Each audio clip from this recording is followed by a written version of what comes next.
now, if you bet on them. I'll probably get this you have going to and pay then it'll be $300 fixed. We're just gonna go with it. If you're okay with that. Okay. I'm the least. A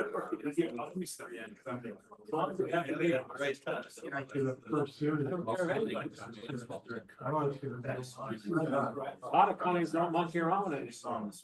Okay, whenever you're ready. Okay. Usual technology is great. However, sometimes.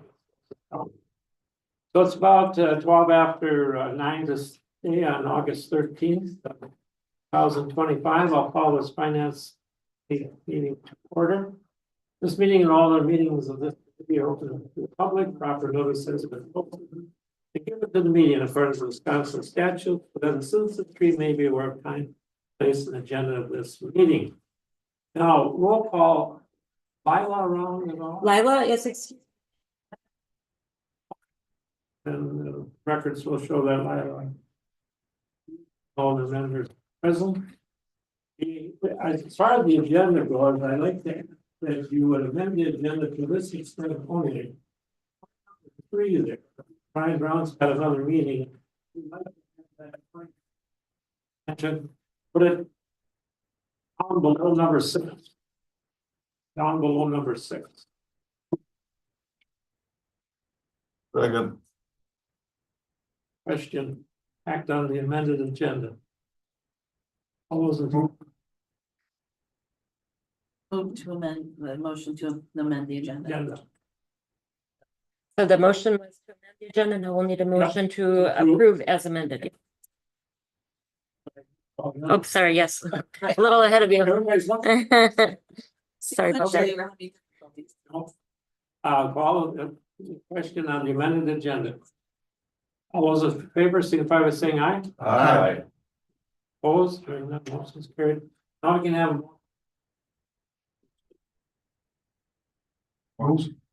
Approve. Dennis moves to approve, I second. Approve the amended agenda. Question, all those in favor, signify by saying aye. Aye. Opposed, motion is carried. Then you have for your pleasure the minutes of July 9th and July 22nd. Move to approve. Question.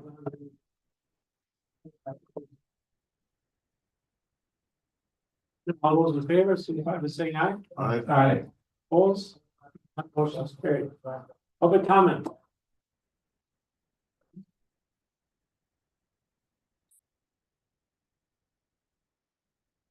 It's hard to believe, but a year went around again, and we're gonna have an update here on the 2024 and see what we really did. Thanks for having us. Again, my name is Amber Jurisky, CLA, and I have Megan Hobble with me. She's gonna listen in, and she does a lot of the day-to-day field work with the team. So if you have questions, maybe I should default to her. Interrupt if you have any questions. In all seriousness, though, I'm gonna go through this kind of quick high level. And if there's any additional questions, Heidi has my contact information. Answer any. So on page 1, the independent auditors report. The top of the page talks about our opinions. So we've audited the accompanying financial statements of the governmental activities, business type activities, each major fund and the aggregate remaining fund information of Waupaca County as of and for the year ended December 31st, 2024. The second paragraph, basically that states that we gave a clean, unmodified opinion. That's the highest opinion we can provide from an audit standpoint. The rest of this page talks about 2 items. The basis for our opinions, we do not look at every transaction in the county.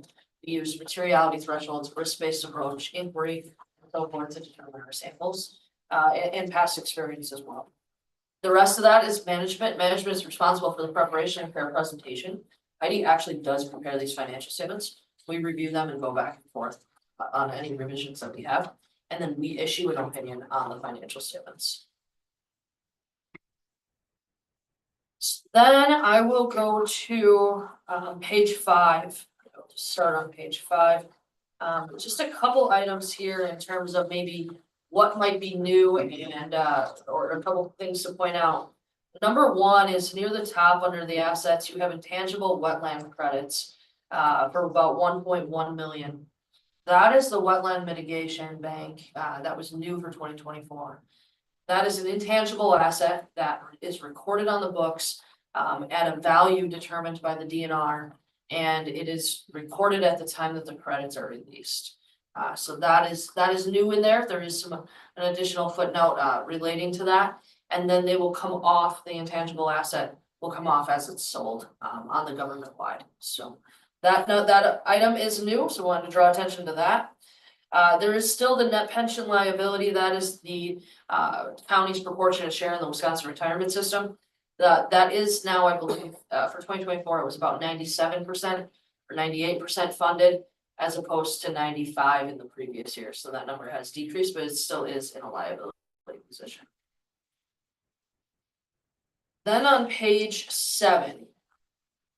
So page 7 starts your fund financials, so how the county adopts your budget, what you're used to looking at on a monthly basis, from what Heidi provides.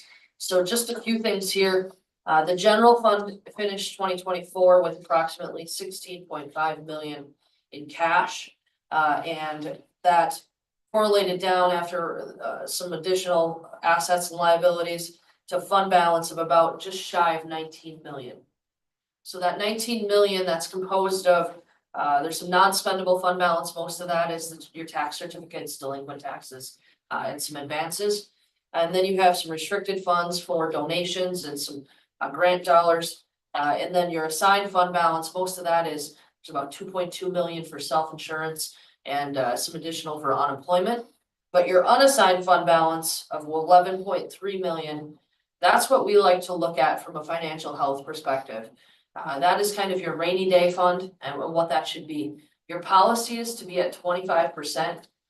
You are at about 36%, so you are a little bit on the higher end of that from that policy perspective. However, some fund balance was applied during the budget process, and I think is continuing to a little bit. The general fund had a deficit in 2024 of about 800,000. So while you're on that higher end, you are using some of that fund balance, so you don't want to be closer to that 25%. So keep that in mind. Continue to monitor that through your budget process as you start that 2026 process, and know that ideally some of the uses for that fund balance become really one-time expenditures, not building in payroll type expenditures or so forth from an operational standpoint. So it is okay to use it, if that's what it's there for, but continuing to monitor that trend over time. Health and Human Services had a fund balance at the end of 24 of about 3.6 million. That was an increase of about 250,000. Not expect that to fluctuate a whole lot, so the 250,000 makes sense. Transportation Services is at $1 million in a fund balance. The ARPA that has about 139,000. That is composed. That will be gone here. And I think that's interest dollars. Interest. So the ARPA money is spent. It's just the interest remaining in that fund to be closed out. And the interest does not have to be reported. Debt service has fund balance of about 1.6 million, and then capital improvements about 37.4 million, which is primarily all unspent bond proceeds at the end of 2024 from that issue in November for the projects. Any questions on the major governmental funds? There are some of the other funds, but those are the ones I want to kind of touch on. There is a full budget to actual on page 11 for the general fund, showing that deficit of about 800,000. And most of that, there's a couple line items that kind of draw attention on the expense side. From a budget, public safety was over budget by about 530,000. And then there was some revenues under budget on the intergovernmental side. But you obviously do have higher interest earnings in 2024, just from interest rates, which that can fluctuate based on cash balances and obviously the fluctuating interest rates in the market. The other additional piece, the changes, the transfers out, there's about 7.4 million, 7.7 million, excuse me, that went out between transportation services and capital improvements. That came out of the general fund as well. No questions on that. I'm gonna go to page 15 and go to highway. So highway at December 31st, 2024 had operating cash of about 3.6 million, very consistent with 2023. And a total net position of about 19.5 million as opposed to 17.5 in 2023. Most of that is the acquisition of capital assets. So you'll see on, if we go to page 17, there was a purchase of capital assets, purchase of capital assets of about 2.7 million. That increased and that's cash that was spent. So that increased that net position in the net investment of capital assets line item. I like to look at the cash flow as opposed to the income statement for enterprise funds. Enterprise funds have the WRS portion, they have depreciation in it. It doesn't give you a good picture of what actually happened during the year. So on this cash flow on page 17, the highway generated about 2.8 million in cash from operations. Cash from non-operating or non-capital financing was 1.6. Most of that is the property tax levy used to pay the building debt of 1.8 million. And then cash flows from capital and related was a deficit of just shy of 4.5 million, with most of that being the purchase of capital assets. 2.7 million, 2023 was 1.2 million. What I'm going to say here is the end increase in cash was about $2,500 at the end of 2024. That's the impact that it had, that capital asset. So in 2 years, almost $4 million worth of equipment or capital has been purchased. Continue to monitor the need, cash flow for that, where that's coming from. Is the equipment being used? Is it not being used? What's the revenue being generated from it? What's the cost on it? Because it does have a big impact on the cash flow and your cash balances over time. So continue to monitor that. 1 year doesn't tell you a picture. So I want to make sure I say that. You want to look over 3 to 5 years from that cash flow perspective, because you could have some ups and downs in there in terms of timing. So, but that is the change. So the cash stayed about even. I mean, that is a good thing that cash stayed about even, but depending on what your future needs are, that may have an impact on future decisions as well. So any questions on that?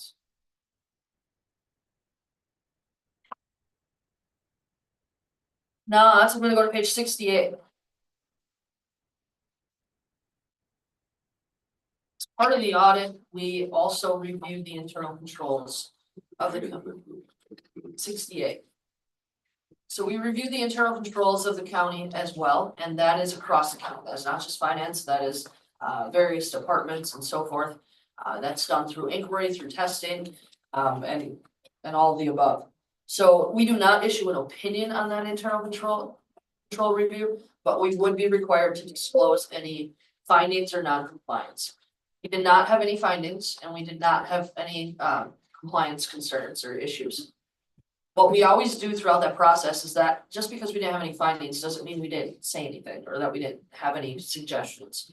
There's definitely verbal recommendations that are made throughout the process to enhance internal controls, enhance processes. The number one thing is just remind that I would say, Megan can chime in here if I'm different, but the reminder for proper reviews and approvals across the board. You might have really good controls on that in finance, but departments might not recognize the importance or the need for it in terms of grant claim submissions, performance reporting, or other reconciliations that are done. So making sure that you kind of live by that. If there's not a sign off, it didn't happen. Sign off and date, do that timely. The other piece is kind of for everybody's own protection is if you're doing one thing in the entire process, it's probably not a great idea. So somebody else should be a part of that process. In a small environment, sometimes that's natural to happen, but that's then where the committees come into play, where the finance committee, where the board comes into play. In terms of what that oversight is from a review and approval standpoint on the monthly reports that you receive, so that's important. In addition to that, because the county receives over $750,000 in federal aid, which will now be $1 million going forward. We are required to do a federal single audit and state single audit. So we did that, and we do issue an opinion on that. We did not have any findings related to those programs that we tested. Page 81 shows you the programs that we looked at for 2024. So for the federal, we looked at the ARPA program and the Medicaid cluster within Human Services. ARPA, that was mostly done construction type projects and some other expenses, but state programs, we looked at income maintenance, the ADRC program, elderly benefit specialist, and CLTS, as well as UPIDs. So we are looking at all those programs, testing whether it might be eligibility, expenses, payroll. So we are looking at a wide variety of transactions throughout that process. Any questions on that? Even I is informed that since we're self-insured, that fund is building up more than what we should be. Any comment on that? So that extra money is. They were supposed to pay it down, I think. Yes, yeah, it's sitting in that unassigned, or sorry, in the assigned fund balance. And that is on page 48. There's a line kind of near the bottom under the assigned for insurance claims, it's 2.2 million. Okay. And then unemployment of about 300,000. Those are that extra fund balance, the revenues that have built up over the time that would be used to spend down. And I know that Heidi just asked me a question about that, that you might be getting some more information on to be able to spend some more of that down here in the coming years. But that'll continue, but that is earmarked specifically for insurance purposes. I'm just curious. That, not anymore on the balance sheet, that part's fine. There was some on the balance sheet in the past. We made that correction last year. And moved that out to this assigned fund balance. So that it is It's a little available, it different. stands out. Sure. Yeah, Thank you.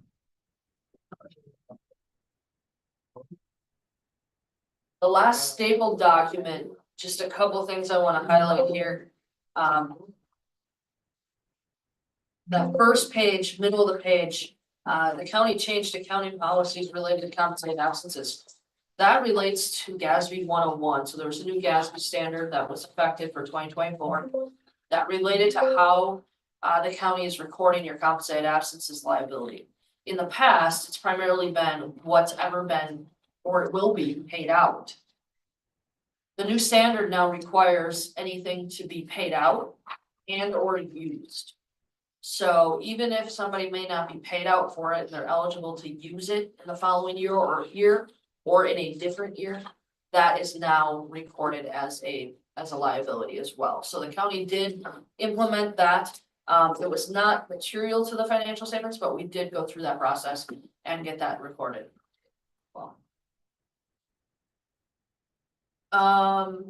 Then on page 2 of this statement document, there's the uncorrected misstatement section. So if you flip over on page 2, we have 2 past adjustments. That's what they really are called. Uncorrected misstatement sounds bad, but they're really not bad.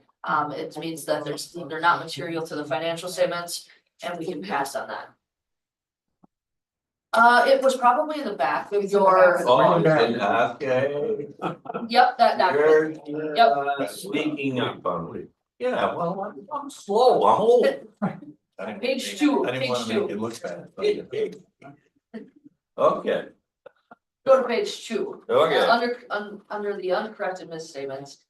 So the past adjustments, we have one for recording the premium using the effective interest rate method. That was a $45,000 difference. That is clearly not material to the financial statements, that we did not record. And then a lease receivable, in the amount of 54,000. So those sound scarier than what they are. They're just simply not material and worth the additional disclosures, in the financial statements and don't impact the user, of the financial statements. Just. Back to the method is the other method. Straight line. Oh, So right now it's being done straight line, so if there's a premium on a debt issue of say 100,000, the debt issue goes 10 years, it would be 10,000 a year. And instead, it should be based off of the interest, and the proportion share of the interest in As it total. goes. And then it goes, yes, everybody. yep. Is that something that we should be? For any future debt issues, yeah, because it could have a material impact. It's kind of buried, this calculation and using the effective interest rate method is kind of buried in GASB 88. And so there was a lot of clients that we worked to kind of change over time. If they weren't material, we didn't make those adjustments, or if the past adjustment wasn't gonna fall off in a couple years, then we made those adjustments, but yours is small enough, it should probably actually fall off next year. So, And then stay there with. And that's not a great lease. yeah, that one is more, the recording of it gets a little bit messy and then it adds a bunch of disclosures that aren't of to you. Because really what you're looking at is when you're receiving the revenue in, and that's what you're paying attention to for your budget. So the value of it doesn't really add anything, perspective. To see that before pointing to next year. Yes, unless materiality changes, so. Okay. Oh, just one quick. Yeah. Use allocated just. What does it have to be? Material. Those are calculations that we use, so there's a couple different ones. I mean, if this was 200,000, that'd make a difference. Yes, I Yes, just trying to yes. get a picture. yeah, if it was 200,000, it would, or it could. But the materiality threshold for the general fund, I don't even know if I have that. 500, 600,000 maybe is what I'm guessing. Don't quote me on that though, Quite a so I don't have bit. it in front of me. Okay. And then just a couple other points on here, no difficulties encountered in performing the audit, no disagreements with management. We always are very, very appreciative of the time that Heidi, her team, everybody, we're usually probably bothered. Finance, highway and human services the most, so we really appreciate all that time, but we appreciate everybody's time. Especially this year, you guys, we know you're going through a transition phase on the ERP side and more time, so.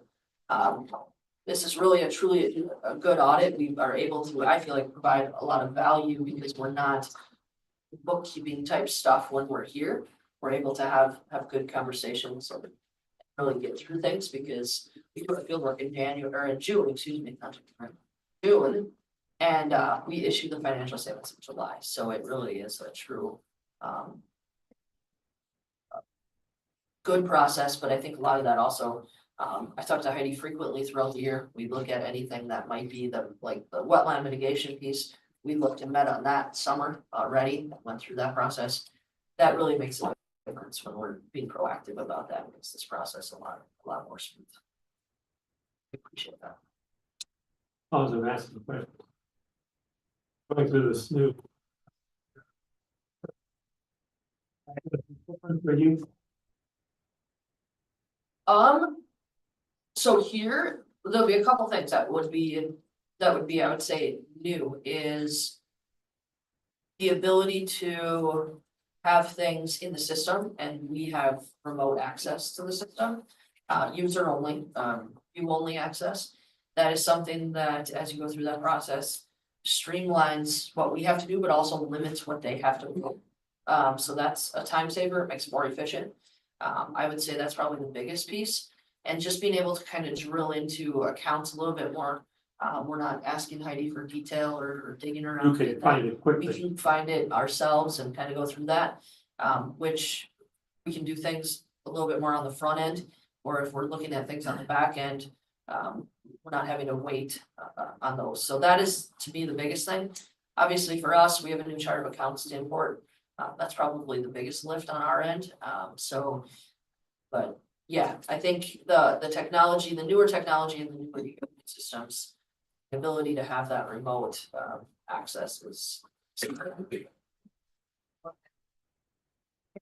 One comment, I also provide, under Peggy's direction to Amber and her team of any threatened litigation that the county is subject to every year, so that's part of their.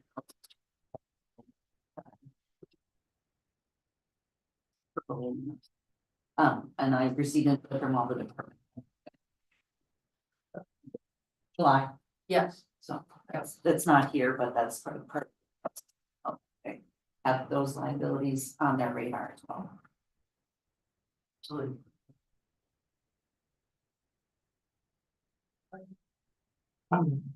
Certainly wanna. And Heidi and her team for the work they've done, and that part is Heidi's gonna wanna leave us, so.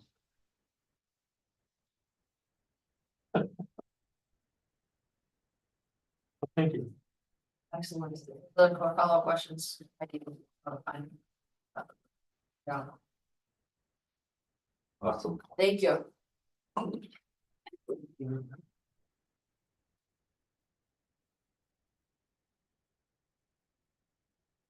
Now we're gonna leave 2024 behind and go to 2026.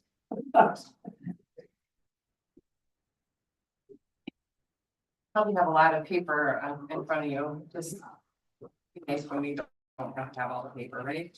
The first item is the 2026 budget update.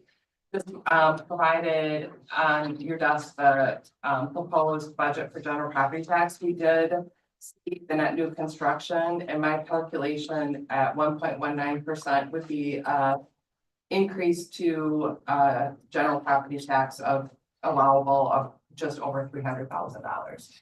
So, so then that was just though, and it looks weird because it says amount of change of 6.5 million, but I start out by that calculation in the general fund and then I move it out to the other funds as we know what those funds are needing. And just a couple of notes as to where we're at. August 31st is when the budgets are due to the finance department for input. I have gotten a number of them trickling in, so that's good. The current budget worksheets that the departments are working on include the step increases, and anything that's under the law enforcement agreement and resolution. And that was about just under $800,000 increase. We also put in a 1.5% to start getting some numbers in on top for a market adjustment. That cost was $417,563.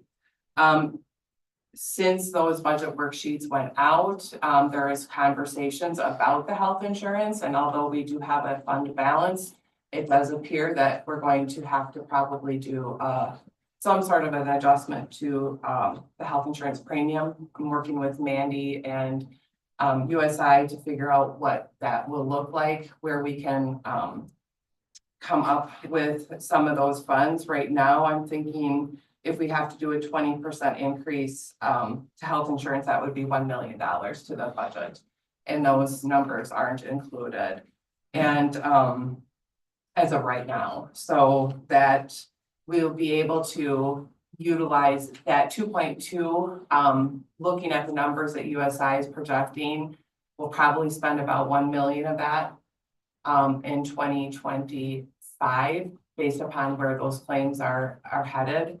And so just looking at, just really need to sit down and analyze what the health insurance is doing and what we'll have to do, if any, what we should do for premium adjustment. The problem is even though we have that fund balance, if we don't wanna see a huge jump in 2 years, so we would wanna gradually make that jump, offset it with a fund balance and work our way down, through the process.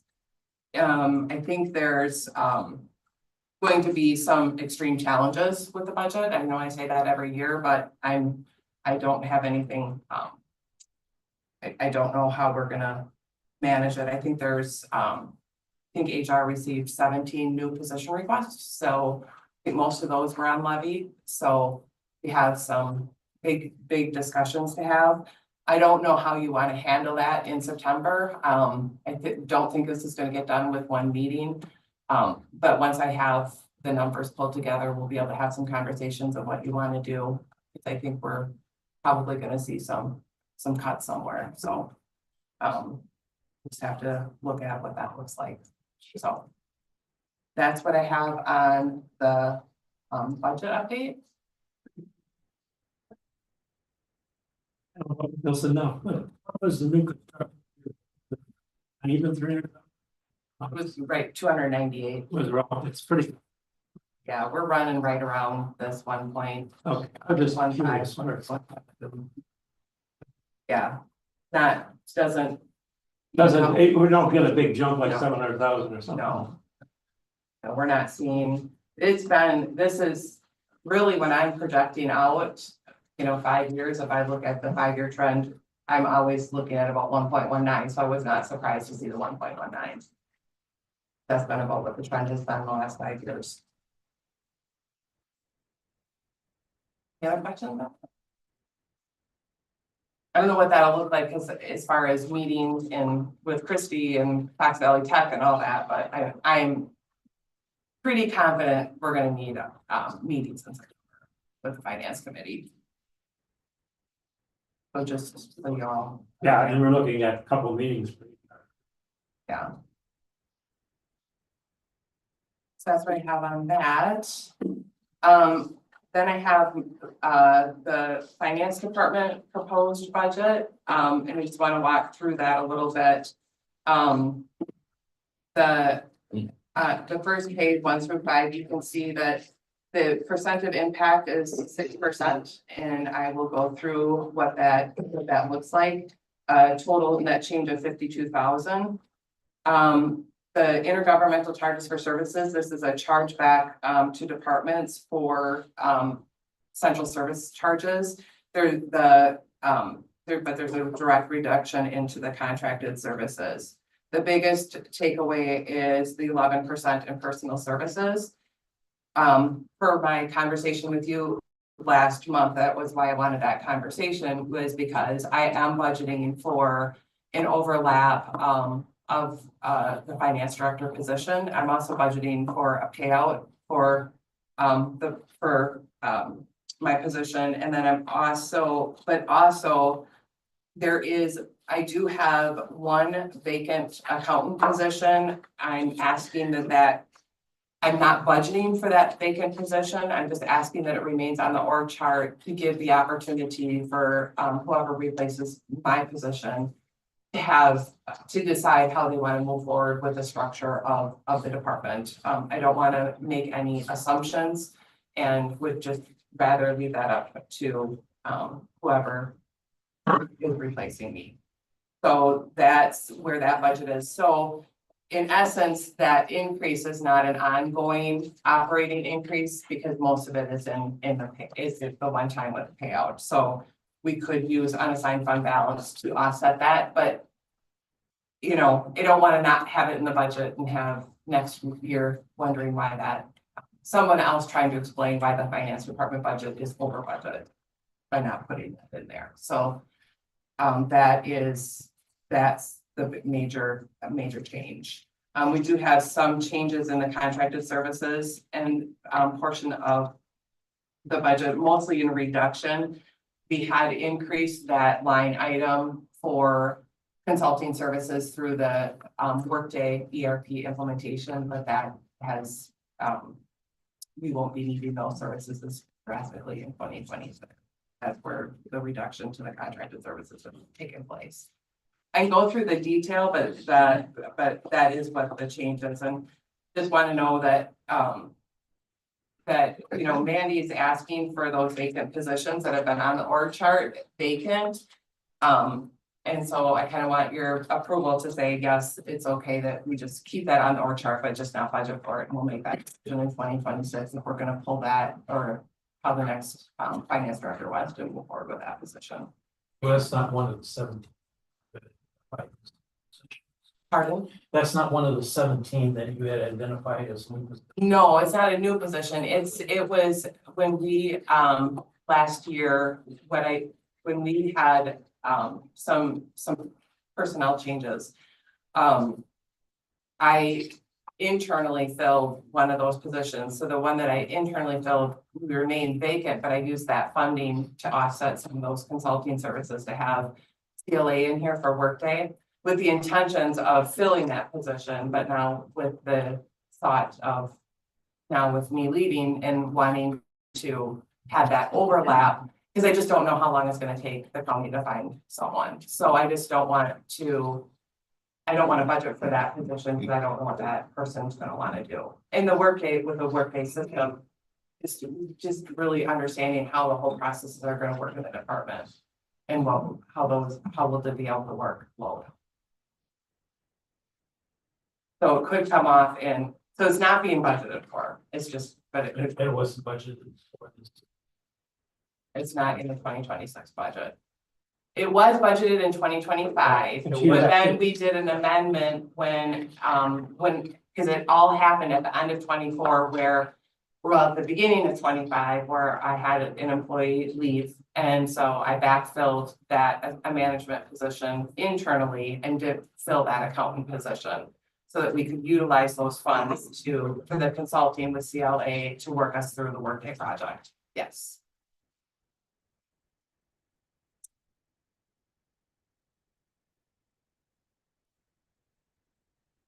Questions? Vices. I have a motion again.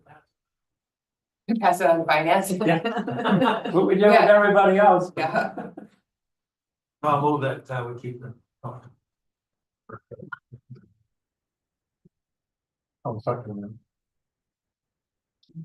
The motion is basically keep, information as presented here. In the finance area here, and pass it on to them. Call a question, all those in favor, signify by saying aye. Aye. Opposed, hearing none, motion carried. Item number C is to approve a 3-year agreement, for our changes last, to the ordinance last month. This is a 3-year agreement with Diversified Services Network. Incorporated this, it's the same individual or the same firm that has prepared our cost allocation plan for a number of years.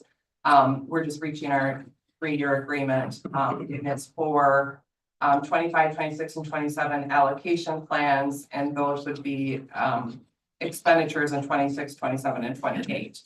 So overall, the contract is for just under $14,774, and it and it's for a 3-year agreement.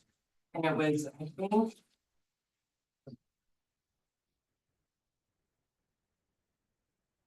that went up from 4,800, so it's $125 or 3% change from the previous 3-year contract. I'm one of the more increases we're gonna see. Yeah.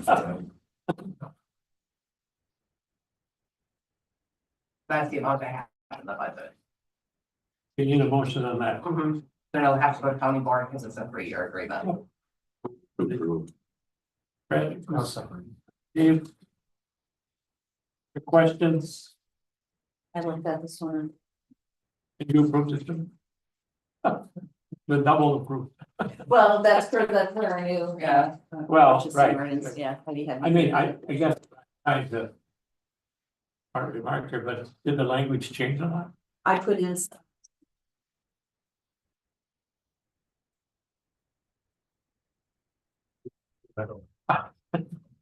Call the question, all those in favor, signify by saying aye. Aye. Opposed, hearing none, motion carried. Okay, the last item is the 2025 financial and analysis review. On the back page, it's looking at the operations, operating cash flow is about 3.4 million below where it was July 31st. That should change because we've got some of that, we need to draw down some bond proceeds. So the bond proceeds are in that, so, once we draw some bond proceeds, we should see, operating cash, be more in line with what it was, in 2024. The delinquent taxes owned by county, we're just pretty much in line as where we were in 2024 at this time. Interest on, investments, current balance about 1.1 million or 55,000 lower than, in 2024. So a little bit lower than, calculated there. However, all on timing, if the interest wasn't booked before I report, we'll maybe be able to see that change, because not all interest is booked. When I prepare my report based upon when, of what has actually occurred. Interest on delinquent taxes, the balance is about 23,000 less than 2024, which we would expect based upon the delinquent taxes. Tax deeds coming down. Current sales tax is collected is at 3 million. It's an increase of about 300,000 from 2024 balance. Current projections assume approximately 271,000 over budget. That's a good thing. The operating revenues are under budget about 58% or 3.4, but they do align with where we've been in previous years. And also the expenditures are about 1.9 million, under 58% of the budget, and that's in line as well. Then on the next page, the cash flow didn't change much. For highway operations, did do a slight increase, but we're at about 2.7 million there. About 1.6 million the purchase and capital assets, but sale at 92,000 or 91,000. As far as the page 4 of 9, there's not a whole lot that I'm seeing alarming. Licenses and permits are at are a little bit down from previous years by about 20,000. Not a huge budget amount, but that was a little bit where I was kind of looking at. And again, commercial revenues, your interest on investments is a little bit lower than it was last year. Everything else is aligning in the general fund. Right now with the advance to the wetland mitigation bank is about 61,000. That's what will be a reduction to the unassigned fund balance as an advance for to the wetland mitigation. Health and Human Services pretty much in line as to where I would anticipate. Again, you're going to see that intergovernmental is always going to be off just because of the timing of the finance committee and how we're booking those revenues and getting those out there. Okay, the next page is Staff Transportation Services Fund. Right now we're about 642,000 good. In that fund, we have budgeted a use of about 500,000. So as Amber had mentioned, the Transportation Services Fund had $1 million, and that was what we budgeted to have about 500,000. I'd like to have $500,000 balance in that Transportation Services Fund balance, just because of the unknowns of the winter. I'd like to keep that at that mark. So overall, the governmental funds are looking good. Not a lot of activity is happening in the other. On page 6 is the special revenue fund. Page 6 and 7 haven't had much activity or change in those. We are continuing to book that interest in the ARPA fund, and then we'll probably just close that fund out and then put that interest in the general fund or in the capital improvement fund, and then move that through. It's one-time type interest, so get that actual fund closed out. And then listing of all of our capital projects here, with the exception of the courthouse. We have about 12 million that we had in the budget. We're at spent about 5.3 year to date, so we're at 6.6 balance free. So there, we have that for the capital projects, and then the last page is just where we're at on the Fort Health renovation project. I added the obligation for the furniture and movable equipment.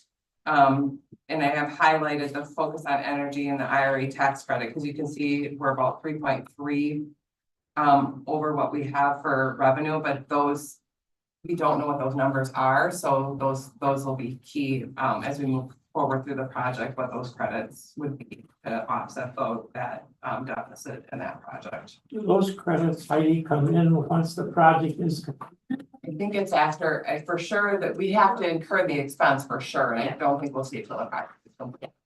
For both of them. For the furnishings and movable equipment, Ron, let's sharpen the pencil, with department heads.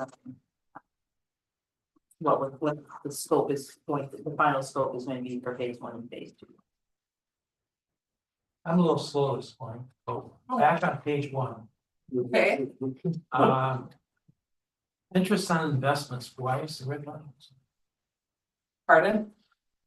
Interest on investments. Yeah. The red line is way down. What was the explanation on that?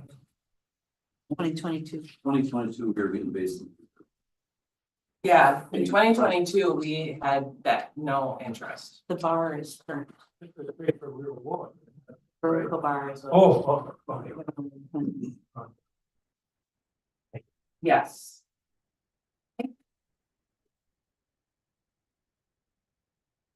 Using the red and red, Yeah. depends on which red you're looking at. Norman orange. Okay, all right, okay. There, I guess, yeah, you're right. Goodness. Well, and because it was below the line, red is a good color for that. Maybe I should change the other bars. All right, That's a good point. look at it under the light, it does look red. Yeah. Any other questions for? Huh. The last thing I would say is, bring your books back to county board. Amber will not be here for county board, but I will, put that on the county board agenda, and we'll be reviewing that, reviewing the financial statements with the county board. So if you want to bring it back with you, that way, let's say you can get another copy Next week, talk about that. next week, Tuesday. Yeah. All right. Just one more comment too on that maybe for the position was. And that's something we have to take a hard look at in September. The number of positions that have been requested. I don't think we're going to be able to add some positions or whatever. So. Have to read some of this stuff that departments have made. Committees have made. They would recommend, if we have the funding, go ahead with those positions, but. Fortunately, I don't think we're gonna have the money, but we're gonna be forced to cut back on some of those positions that have been requested. Right?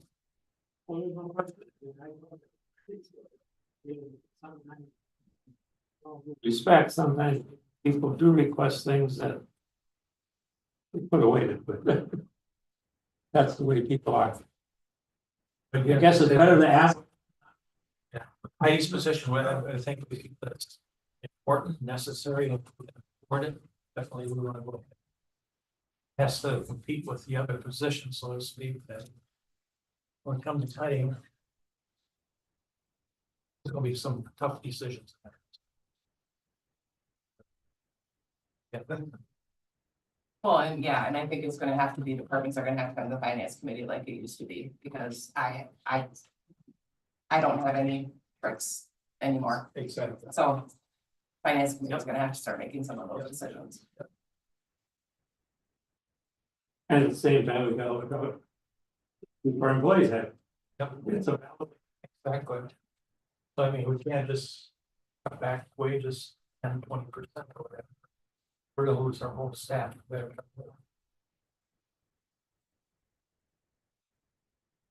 Employees we have. Which means we have to give them, I would think.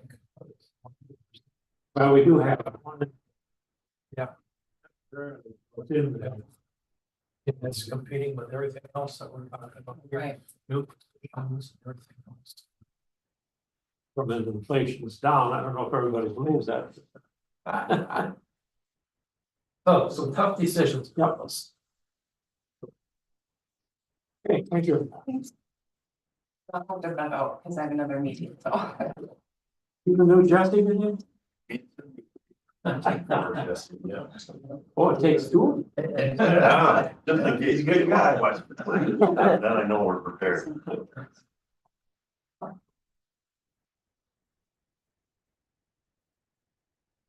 Good morning, everyone.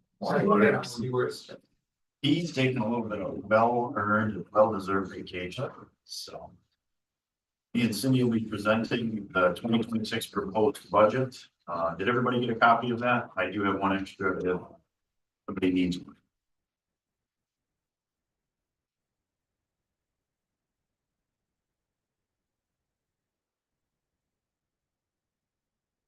Pretty simple and straightforward for our office today. Some of the key points is we're receiving a slight. Just 1 minute yet, see if we catch up here. No, if we do, I don't know if they do it or not.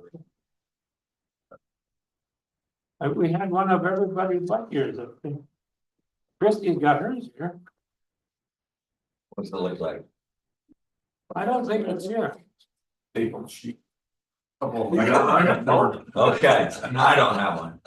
I don't think we have one. What's that? We don't have one. Veterans. Yep, Veteran Service Office. I don't think we do have one. Is that something that we'll be able to pass around, or how would we like to proceed? What's the net change? No. Yeah, overall grand total net change is going to be 3%. 2%, correction. So we're looking at about almost $7,000 increase for our overall budget. And the majority of that is going to be coming from personnel services, wage increase, things like that. Then I'm not too excited. Nothing major, no. Another key point of our budget for 2026 is going to be a slight increase in our WDVA, Wisconsin Department of Veteran Affairs, CDSO grant. That has gone up, will go up from 17,601 to 18,300. So that'll be a small increase for us to keep about our 2026 budget. Other than that, no major changes to supplies, general office operating expenses. And at the end of the day, that just about $7,000 increase for our overall budget. So, any questions for us? No, Just need a motion to move it on to us again? yes, yes, we do. We still need the motion. I'll make that one. Thank you. I'll second it. Made and seconded to pass on the budget here. The veterans, federation. Any further discussion? All question, all those in favor, signify by saying aye. Aye. I just have one comment. As a veteran, I go to their office and I pick on them. But they do a fantastic job for the veterans in our county. Active, I know of the people that, come and they ask me who, and but they do a great job and I appreciate them. I'm on the committee with them a little bit and some of the hardships that are out there. When you are behind on your light bill and your mortgage and they are helping these people that, need the help. They do a fantastic job, so. We no longer a member of that committee, but I've seen again firsthand the work that you folks do as members of veterans. It was a real eye opener for me to be on the committee to see how poverty for some veterans really has hit them. You just think people being a veteran and you got some, staples that keep going, but there are some real tough situations out there and they fantastic job to help the people live. Best shot and we appreciate your kindness. Yeah, no, it's fantastic. Yeah. Very good. How you feeling? Right. You scared us that day.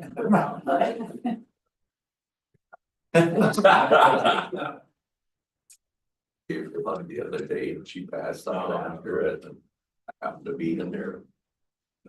She put her head down. Jesse came over, and says, "You let your employees sleep on the job?" And she picked her head up and it went right back down. And now she ain't, and you can tell she was in trouble. Yeah.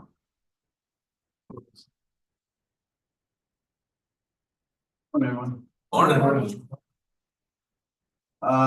First thing we just talked about in REM, just giving you an update on those items. If you recall, last month, we have those properties for sale and we did sell three. That property in Clipville on 19th Street, that was a house that's burnt and been vacant for a number of years. Our initial advertised price was 83.5. We did not get a bid, so we lowered it to 50,000. We still did not get a bid. So we now have it out for 30,000. And bids due by the 22nd of August here. So some inquiries. What are the taxes? Well, assessed value was 83.5. That was the one that's already the county owns. That was, we took judgment on it last. Oh, we own it. Yes. We own it. Yeah, so there's no. Initial price, assessed value, latest assessed value was 83.5. City Clintonville, so I don't know, $2,000. 400 over taxes somewhere in that vicinity. It's gonna be total. I've talked to Ernie and talked to somebody. It's basically gonna have to come down to the studs and rebuild. With the major job there. I didn't expect a bid at 83.5. I'll be honest, I thought we'd get something at 50, but now I would think hope at 30. It's in a nice area on 19th Street. It's curb appeal looks very nice. I'm not, but again, you have a major work there. It's gonna be Well, I guess my question was, what's the difference between the price and what the real estate taxes is? Because prior owner has the right for some of the money. right, and that's why I gotta be careful on it, but that's why Okay, we're going the that's my process. That's why the process we're going is our ordinance states our initial bid has to be at our assessed value. So Oh. we're gonna get as much as we can for it to start. So that's where the 83.5 came in with no bid. To be honest, in the old situation, I would have probably had this in the 25 grand range just to get the bids and get it off our books. Right, and get right. going. Yeah. But with the processes, we want to show our due diligence that we're getting the most we can for it. So that's where we went to 50 and now we're at 30. We don't get a bid at 30. I think I'm gonna let it sit for a little bit. As we've talked last month, my next bullet point is we have those unknown parcels that people are anxious to get out there. I don't want to advertise those together, being that unknown parcels really have no interest other than adjacent landowners. I don't want to confuse people, and I obviously don't want to create issues out there and have some unknown, not a third party come in and just buying these slivers when it makes no sense. It's between, it's a plot between you or a line, whatever. So I really think that property is worth 30 when you consider a lot in the city of Clintonville. The foundation's in great shape, the basements, it looks like electrical panel, at least that end of it, obviously upstairs the wiring's gonna have to get redone, but I definitely think there's some value there. I feel pretty good that we're gonna get a bid at 30. We've sent out a couple emails with attachments of the pictures of it, things of that nature, but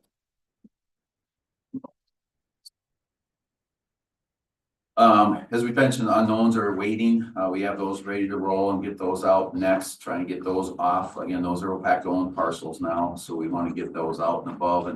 And for the most part, those are slivers. I mean, some of those tax bills are under $100. These are not going to be big, the volume ones, but we just want to get those all cleaned up and out there. So that would be our next plan, to get those out and advertising.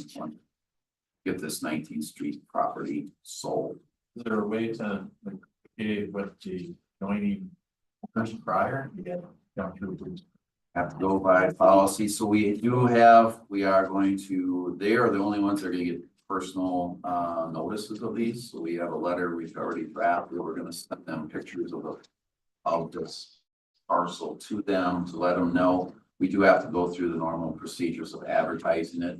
But they are the only ones that are gonna get notice from us that this is out there, so they aren't caught off guard. Right. In That some would be cases, my biggest fear. oh yeah, there's some that cases they're joining- gonna be surprised by it. There's absolutely no doubt. Some people, say, I've been mowing that for 30 years. I thought that was mine, or it's always been mine. I mean, I know there's one, a 40-acre parcel and it's a triangle. 1-acre parcel in the corner of it, and it only applies that one person, so. There's gonna be some challenges with it, which I wanna limit that as much as possible. I do know of one parcel that's gonna have both neighbors already after that. I think that's gonna be really interesting. I've heard of that one. I've got a call from that one. I'm not really looking forward to this one, to be honest, but we'll get her through and get them gone, and is our goal. And then we are working on the 2021 list. I'll email it out to you, what parcels are still on our list. I'll send that email out to you guys. See it and note if there's any in your area that you may be aware of or whatever, but. Right now, we're down to 22 parcels consisting of 13 owners on our list. Now, 4 of them are unknown parcels, so it's even a better situation. So I feel pretty good. We still have total assessed value about 1.5 million on those properties. I would say we have 6 owners that we're already talking to. They've made some payments. They just need to get the next payment in or done by redemption date to get off the list. So I'm pretty confident of at least 6 of those 13 owners to come off the list before end of redemption period. The redemption period is on September 11th.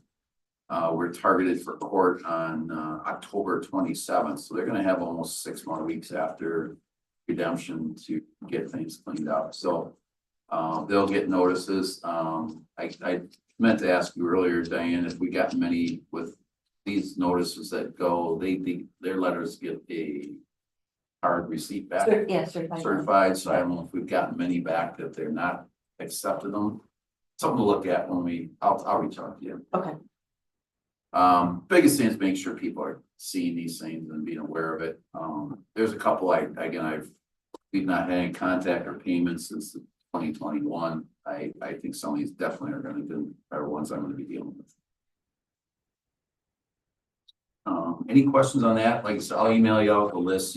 What will be on the list will be the name, the address, parcel number.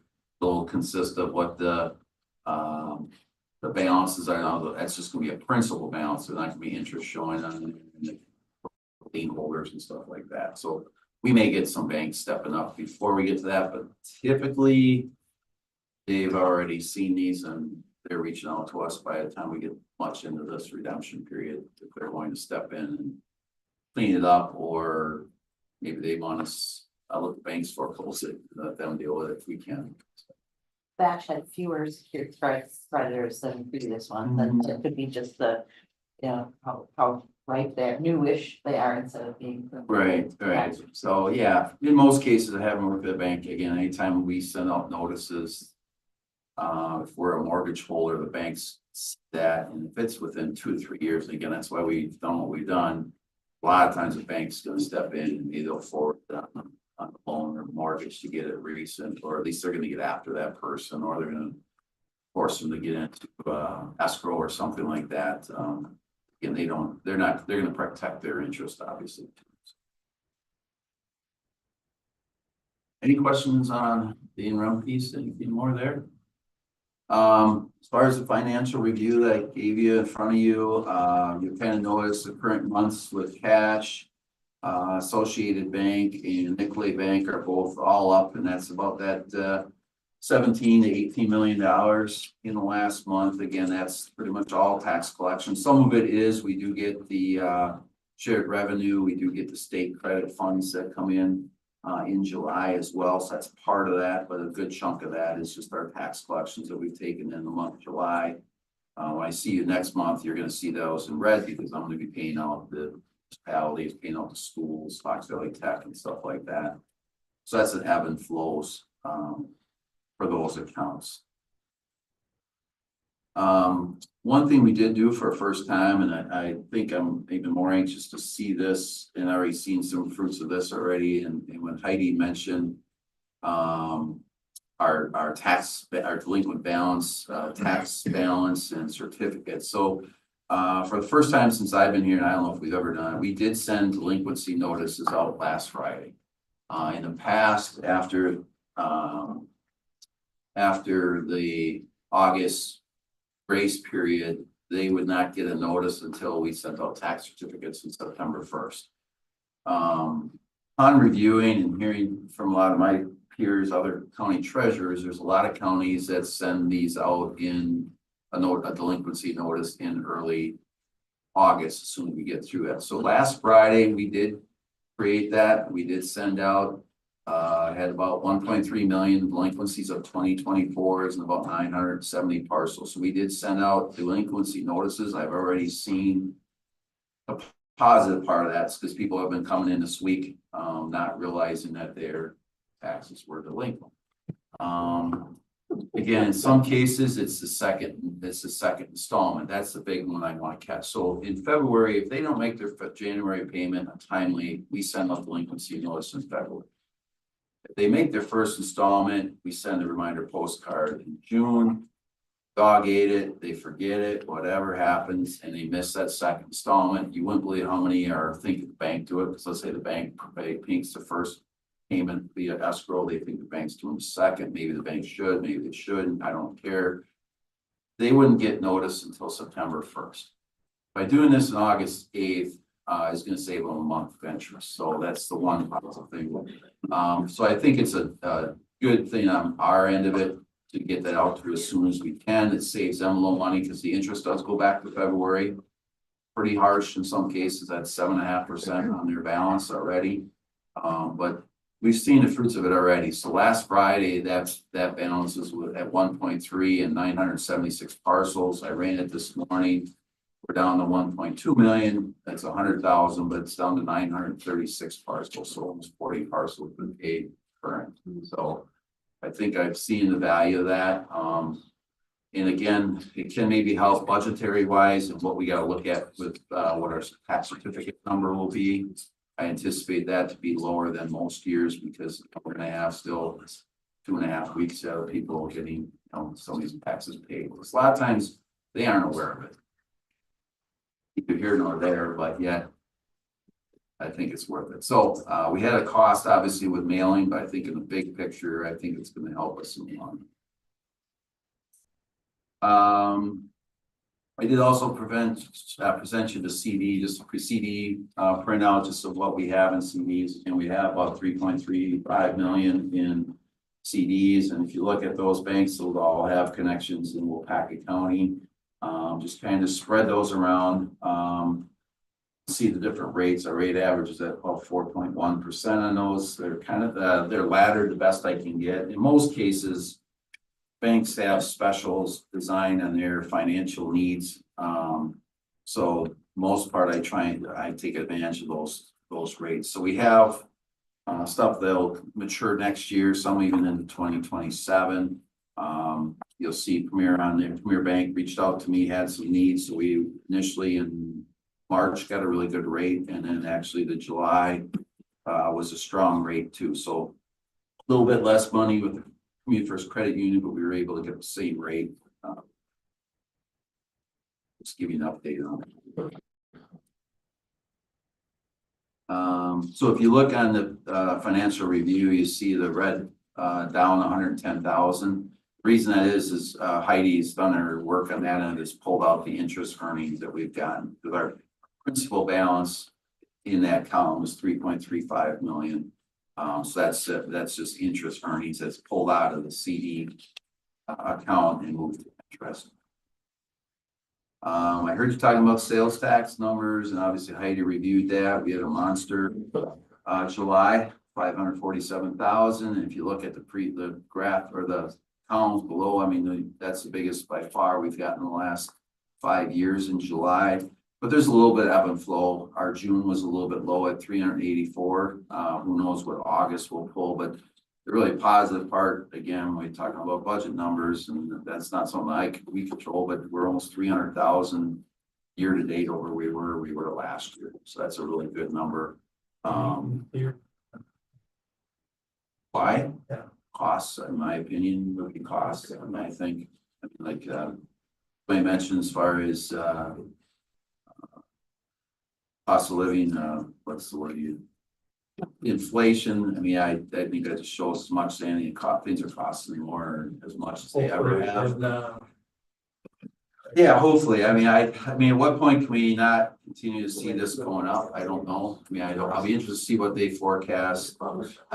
This, we typically, when we budget for 2026, we do get a report, from, the state on what our anticipated would be for next year. Usually it's 2%, 2.5% increase. We gotta be careful, I guess, in that number, what we forecast for next year based off of how strong this year is, but I think we'll definitely budget a little higher than what our budgeted amount was for this year. I think August is still, I think you got. Tourist. And it's tourist, I mean, yeah, we You're are, spending on it. absolutely, because we're not strong commercially in this county, so a lot of our monies are certainly gonna be toward summer spending with the lakes and stuff, so. Yeah, we'll see how that shakes out, but I really like that we have a nice little buffer there, 300,000 year to date. Winnebago County is proposing a sales tax, or one of the two counties in the state that handle. And I saw, yeah. So rates, interest rates, if you look over, rates are still holding the liquid rates. I kind of look at that. You look at where CDs are, is that 4% range? The 2026 budget, when I start looking at this, I'm probably going to budget it in that 3.25 to 3.5 on the high end bars for liquid rates. Again, I don't think I do a service to the county to say, okay, we're gonna get 4%. You're not gonna get 4%. No, no, so I my forecast, when I was at my conference in June, we had a financial advisor at Financial Guru.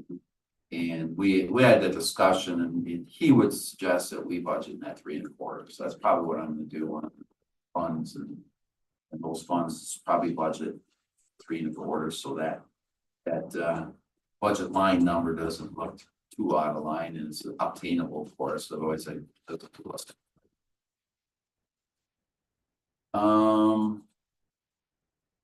Again, I did give you the sales tax graph, just I find that kind of interesting to look at to see where at year to date, that's just for your leisure. And the last thing I know Heidi brought up, that with our cash flow was about 3.4 million down. We did pull money out of the debt service, the general obligation notes. We did get 3.1 million pulled from there on Tuesday.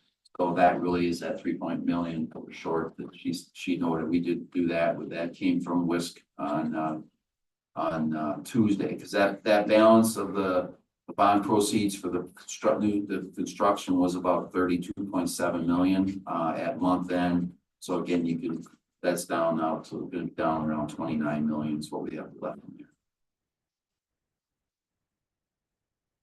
And that, I think, is what I had for my notes to review with you guys today. Any questions, anything like that? I'll be coming to you as normal with my budget next month. Part of the reason I don't do this in August is I do get a lot of notices from the state of what we're gonna be getting for like our shared revenue, computer aids, all that. I get a lot of those notices in the August here. Some of it we don't get till September, so I know Heidi, we've discussed in the past that, she knows that my budget number could fluctuate a little bit. So some of those things I'll just match what we got this year. As far as overall budget, the costs, obviously, it's gonna be, I think our revenues are gonna be down a little bit, because again, we're not gonna get the interest earnings that we got this year. Expenses, the biggest expense I'll have would be, if you recall, our T-Tech, our software for all of our tax stuff and things, that's now fully on my budget, where it was AS400 was on in IT's budget, so that's gonna change a little bit, but that number's not massive compared to last year, where the conversion was like 250,000. I think our annual thing's gonna be about 65 to 70. What's your conversion going? Good, we're pretty much in play again. This will be the first time doing a September, August settlement with this new program. It's gone well. I'll be honest, some of the things, when you have our own self-created tax system that Randy Bain had drawn for us, we had some luxuries with reports and how we did it that he customized for us that I don't get to do. I mean, I can reach out to T-Tech and say, I want this, but they'll say, well, it's gonna cost you this. So some of the reports, to me, is just a little mind-boggling, I'll be honest with you, that, you know, Maybe they we service should do a more thorough update. next month Okay. Yeah, because it's. out of the line. Yeah. So yes, Thank you. I had someone reach out, like Ed? No, when the taxes are due. Yeah, okay, I thought I'd bring it up, it's just, it wasn't my idea. No, let's do that next year. okay, I do have, that's part of T-Tech. Okay. There is a feature we can do. I'm not elected to pursue it. David's talked to me at length about it. But we are not, the cost, I don't think it's worth it. I'll bring that up. I'll make it myself to discuss that. The same guy called me. He's called multiple people. Yes, well, Maybe they gave me my number. He did. I did not. It comes with a cost. And I don't see. Again, like as many numbers as I could. Oh, Yeah. okay, then we'll move on. Questions? No. All right, thank you guys. Okay, we're down to Christie. First. Yep. Per diem for the month of July, obviously I'm not able to put it on the big screen, it is on the website and it's been passed around. 13,600.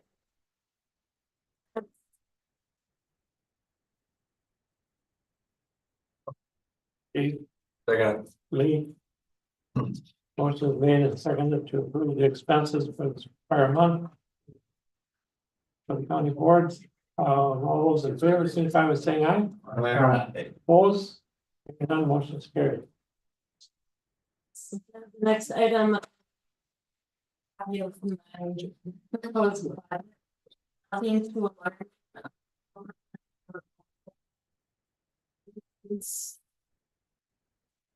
Personal. Contractual services, three. Or no, sorry. Last year. Provided. For that. It wasn't budgeted last year. So. That increased. Personal services is up just. And then another increase. I'm doing a little bit of increase, we've seen. Online version, they request. They have quite a few more than. Up that paper prices are up. That 100 and too dramatic. Last year.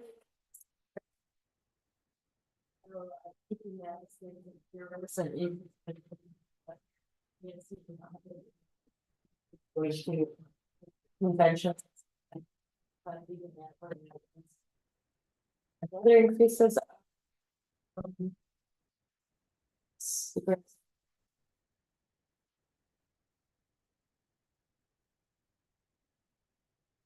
Slightly.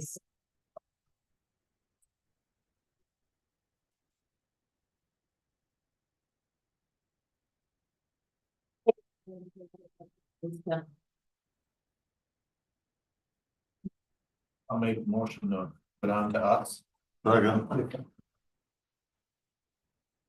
Any further discussion?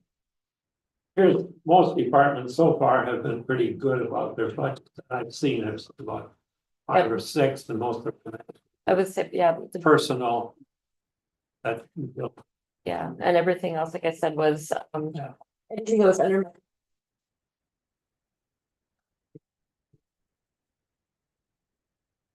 all the question, all those in favor, signify by saying aye. Opposed, hearing none, motion is carried. You did all right. Thank you guys for, You're just lucky you got started at 12 minutes late. I don't know. yeah, that's, I hear you. Evidently had some technology problems. I thought you had something to do with it. Yeah. Yeah. Yes, thank you. I found myself double booked this morning. Name clear on identified. Oh, I'm sorry, sir. There we go. There we go. All right, we can start. Okay, so Jeff McCorsky and I, we've been working on this transportation project for some time now. And so just to give it, in terms of just very, very quick review, so we have our request for proposals has been published, it's out on vendor.net. We've gone through the process right now of the question and answer period. And so by the August 25th is when all the bids are due. And after that is when we're going to be meeting as a review team and deciding on which contractor, which vendor is going to be receiving the contract to move forward with this. We're still looking at October 1 start date for this transportation project. And so part of this project is creating an oversight committee. And so what this oversight committee would be doing, at the very minimum, we would be meeting quarterly. Because it's reason why we're meeting quarterly is because the 5311 funding that we're going to be receiving from DOT has quarterly reimbursement periods. And so our meeting schedule would coincide with the reimbursement period that would follow with the DOT. And so the role of this oversight committee would be number one, making sure that the overall financial health of the project, is solid moving forward. And that's the reason why this is going to be made a subgroup of this committee, because they're going to be directly reporting back to finance. And so that's one thing that we know is going to be one of the bigger hurdles with this project going forward is going to be the solvency of this. And so that's why, again, we will then we'll be meeting quarterly, and then we'll have reports back to finance. However, you guys would want that to be, whether or not we have it be quarterly or biannually, whatever that case may be. And so the membership of this is as follows, and that's really what I'm looking for today is to approval of the roster of the committee, because in order for us to be able to actually move forward with it, it requires a resolution to go through recommended from planning, or not planning and zoning, from finance, legislative and judicial, and then county board. But what I'm looking for today is the concurrence on who is actually going to be on this. First and foremost, we're going to have the county board chair, Dave Morak, Melissa Anderson from ADRC, Jeff McCorsky, Economic Development, myself, Chad Forth, the city administrator for New London, Kaz Muskie, the city administrator for Clintonville, and Josh Finch for the city of Wapaka, and Melissa Kramer-Backey from East Central Regional Planning Commission. And so the one thing I wanted to stress with this is that we found this already with some of these organizations is that we are allowing for proxies of this because we do have all the city administrators and the executive director. We understand that when it comes to scheduling, it can be pretty tricky.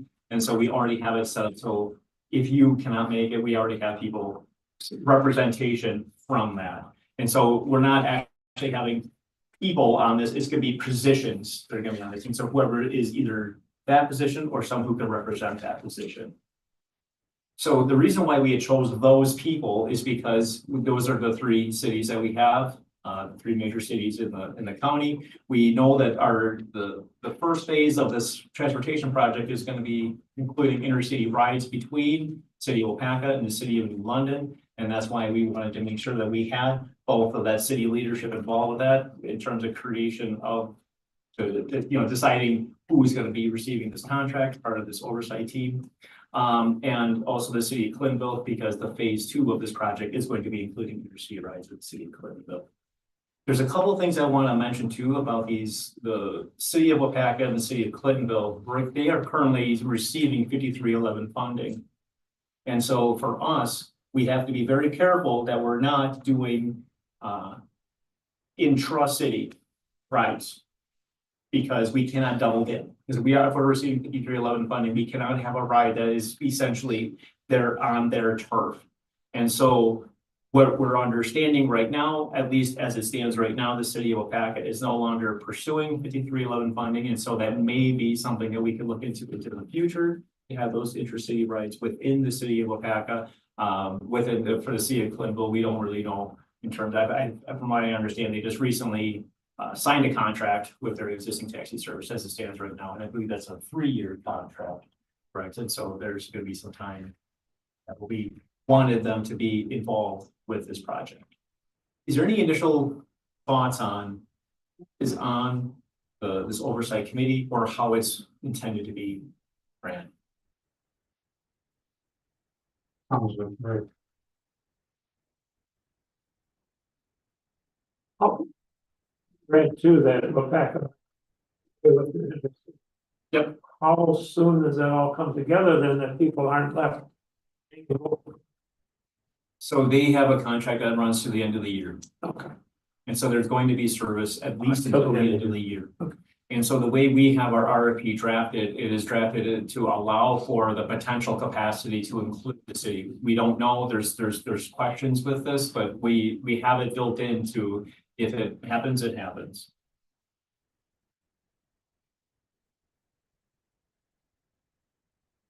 We're gonna need a motion. Yeah, so the reason why I want to approve the roster, because this is there's a time commitment associated with this, and so I don't want to have it be a resolution. I want to make sure if we wanted to have additional people on there, I want to make sure that they're comfortable with it. And so I will be coming forward in the September's Finance Committee meeting with a resolution, essentially formalizing these people with this representation. So as long as you guys concur with this roster that I have. We don't need a motion. Okay. Anybody have any disagreement? I don't think we're good to go then. Sounds good. Thank you. I know, right? You want to touch on. So like Manawa, for example, where he's. Yeah, so that amendment was included within the phase plan, or phase 2 of the plan. So the idea being to include city and Clintonville, and then have an intercity between city of Wapaka and Clintonville with Manawa stop in between. That's the future type of thing. So we wanted to, that's one thing that the biggest issue with this project going forward is we understand it's an expensive program. We know that. And so we need to make sure that we really know we move slowly. And so to make sure that we keep this thing healthy from a financial standpoint, before we start really increasing our capabilities, we want to make sure we before we start running. But the thing that we have as a difference with this RFP that we have with other RFPs that the DOT has used is that we have a technology piece baked into this. Because we know in terms of how we're going to be able to keep this thing efficient going forward is having the technology to be grouping our rides, to be basically deciding for us the most efficient way for us to be able to move forward with, instead of having one person over here says, hey, I need a ride. Well, then if we leave right away to go get them, we can wait a little bit to see, well, maybe we'll be able to pick some people up on the way or on the way back. We can start coordinating things. By doing that, it makes things far more efficient, which means that we are able to, that efficiency is what keeps us solvent going forward. Even federal funds. The state funds would be that 5311.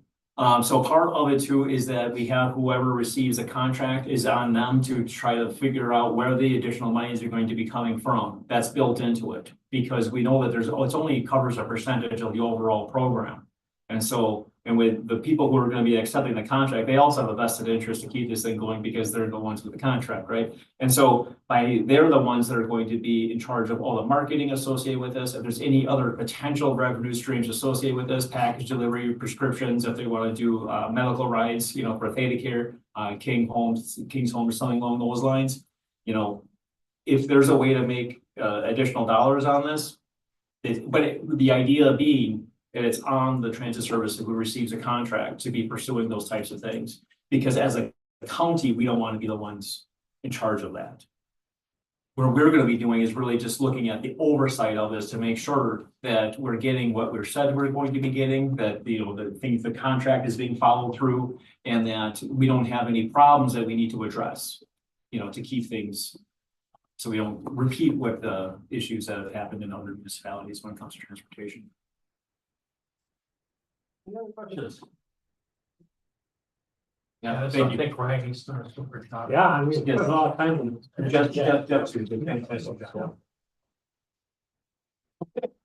Krista, we did the end? We are to the end. Very good, thank you. Yeah. Start looking at